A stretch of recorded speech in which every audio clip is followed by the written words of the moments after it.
Hello friend, કેમ છો? 7 days 7 healthy soup સિરીઝનો આજે છે ડે 7, લાસ્ટ ડે. અને આજે મારા કિચનમાં બની રહ્યો છે હેલ્ધી એવો વેજીટેબલ સૂપ. જેને તમે વેજીટેબલ ક્લિયર સૂપ પણ કહી શકો, મિક્સ વેજ સૂપ પણ કહી શકો. તો ચાલો શરૂ કરીએ.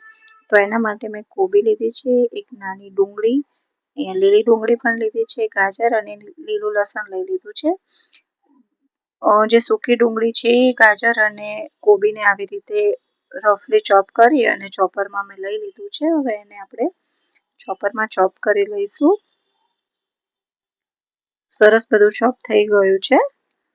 હવે આપણે ગેસ ઉપર એક કઢાઈ મૂકીશું. એમાં અડધી ચમચી જેટલું ઘી એડ કરીશું. ઘી ગરમ થાય એટલે આપણે જે લીલું લસણ, લીલી ડુંગળી અને આદુ એ ત્રણેય વસ્તુ જે ઝીણી સમારી હતી એને એડ કરી દઈશું. એને થોડું સાંતળી લઈશું.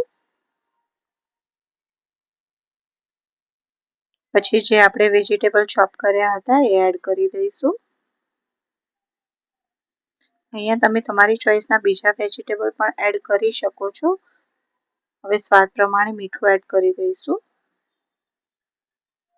અને 2 થી 2.5 ગ્લાસ જેટલું પાણી એડ કરી દઈશું. થોડી વાર બધું એને ઉકળવા દઈશું. બધું સારી રીતે ઉકળે પછી આપણે એમાં અડધી ચમચી જેટલો મરી પાવડર એડ કરી દઈશું અને બધું સારી રીતે મિક્સ કરી લઈશું.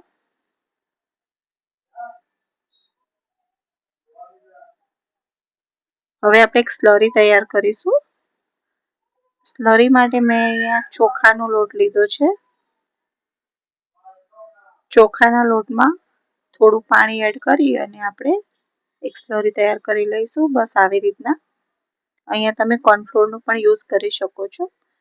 હવે એ સ્લરી આપણે આ જે સૂપ ઉકળે છે એમાં એડ કરી દઈશું.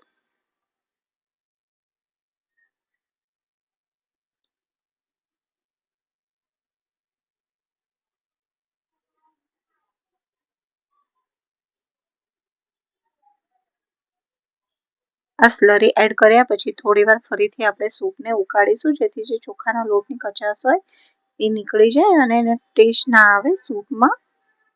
તો બસ બધું સરસ રીતે મિક્સ થઈ ગયું છે. હવે લાસ્ટમાં આપણે લીલા ધાણા એડ કરી દઈશું અને સૂપને સર્વ કરી લઈશું. તો સરસ મજાનો એવો આપણો વેજીટેબલ સૂપ રેડી છે, જે શિયાળામાં પીવાની બહુ મજા આવશે. તો તમે પણ બનાવજો અને જરૂર કમેન્ટ કરજો. ફરીથી મળીશું એક નવી રેસીપી સાથે. ત્યાં સુધી બાય બાય.